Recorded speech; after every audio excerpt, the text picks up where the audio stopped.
xibaar yu wér te wóor ca tàng-tàng ba abonnez-vous pour ngeen di mën di jot suñuy vidéo. jaajëfal nañu leen ci ànd bi ak Buzz 221 HD ni ñu koy defee saa su ne rek di leen indil ay xibaar la ca gën a fës gouvernement pour Sénégal daal dinañuy sàkku ci député yi nga xam ne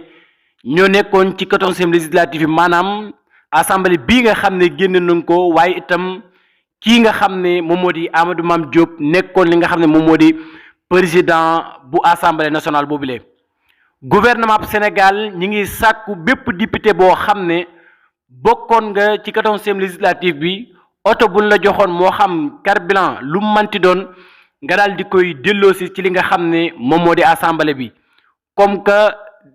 liggéey bi nga xam ne doxoon na ci sa diggante ak li nga xam ne moom moo di askan wi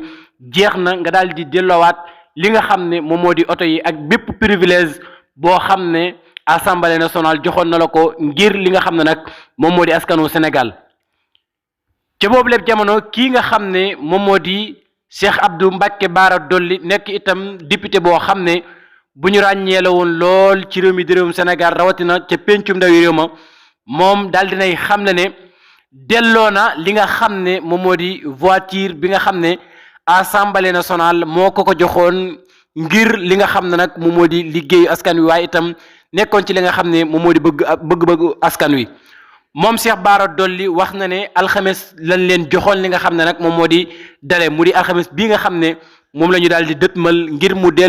ñu delloo li nga xam ne nag moom moo di oto yi bu ko weesoo nag dees na ko foqat ci li nga xam ne moom moo di seen loxo moom Cheikh Bara Dolly delloo na li nga xam ne nag moom moo di oto bi nga xam ne assemblée nationale moo ko joxoon ngir liggéey li nga xam ne moom moo di askan wi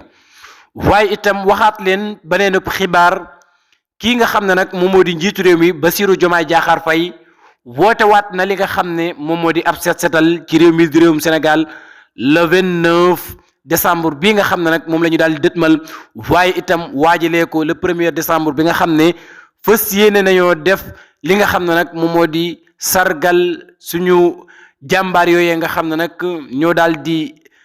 génn àdduna ca kambu Caaroy waaye itam fas yéene leen a fàttale ko teg ci itam ñaanal leen bu